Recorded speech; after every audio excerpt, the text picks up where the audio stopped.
Hey guys, Will here. Today we're going to look on how to unleash the beast in your Mavic Mini. Stay tuned.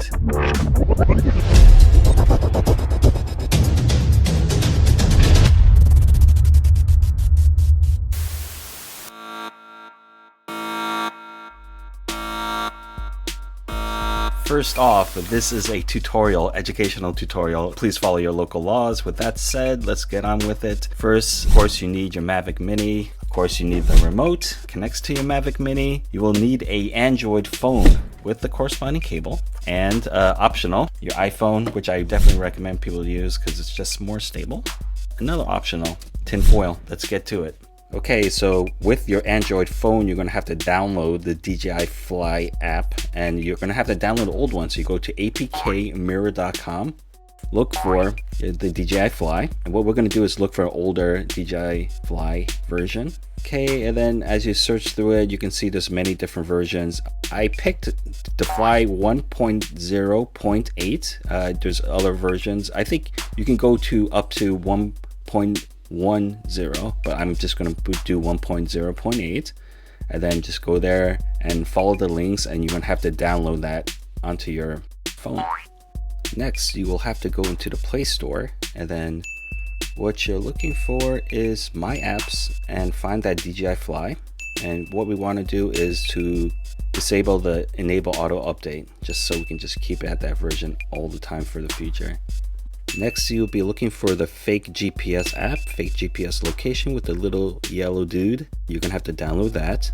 I already have it installed, so I'm gonna launch it up, and what you're gonna do is pick a location, any location inside the USA, and that is FCC territory, and then there's a green button on the right to press play, and that will make your phone into that exact location. So as you switching to opening up your DJI Fly app, and then on the top left you see recommended zones, click that and you'll see that you're inside the United States, and when you connect to your drone will be in FCC power mode. Now this is the setup I like to have. I like to have the iPhone already pre-mounted in with the cable out, and then I have my Android, which is plugged into the remote, and then have the DJI launched up. The fake GPS is already running, so as you connect, you'll see that location is in the US.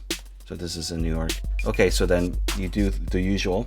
First, let's get everything set up. You'll have your Mavic Mini, and then you can put the tinfoil on top. And then what the tinfoil is going to do is it's going to block that GPS. It just gives you more time as you set up. It's actually optional if you're quick enough to turn on the props, but that's just one trick. It's super light and super easy just to use.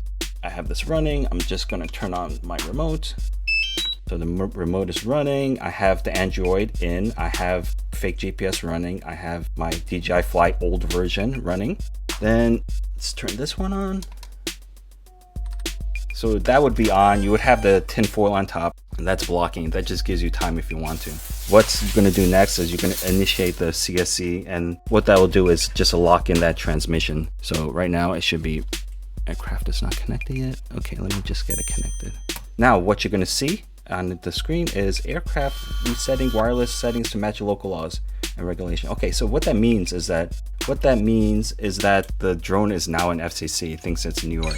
Okay, so as long as the drone does not get its own GPS signal, it will not change back to your current location. So what you want to do is you're gonna have to take off the tinfoil and then do your CSC, which means pulling these props like this, like such. And ta-da! So you see props are running right now. As the props are running, it's completely locked in. You're totally done. So what I can do now is I can actually unplug the Android right now, take that off, and I can plug in the iPhone. And during this time, what's going to happen is that the drone should be getting its own GPS fix. So you just wanted to get that, record that home point. Once you record that home point, you're ready to go. So then I'm not going to plug it in for now. But just so you know, and let me just shut that off. Okay, so you can hear me better. So after you just do that, you can just hot swap it. Once the props are running, pull off the Android phone, and my iPhone is already plugged in, and then just connect that into it, and then you're ready to go. Wait for that to get to your home point GPS lock in, then launch it off with a stick. Do not shut the props off with the iPhone in. If you do that, then it will switch it back to your current local location, your current local LOM. There's actually a step. This other step is optional as well if you don't want to keep hot swapping. If you want to actually keep it in FCC mode, and what you will do is you need to, before you land your drone, when you're finished with it, just pull the cable out and just manually land it with the remote. And what this will do is that because the props are running and you disconnected iPhone, this will never be able to communicate your current condition to the drone. So it will lock in that FCC for future flights. So if you didn't have a Android phone, you can borrow your friends and then just do this whole process and then try to keep it locked in, and then you wouldn't have to buy one if you didn't have an Android phone with you. Or you can keep hot swapping. It's just up to you, whatever's convenient for you. But of course, this is just a tutorial, so please be careful with whatever information that you learn. I hope this helps. Stay tuned. You can see what the difference is.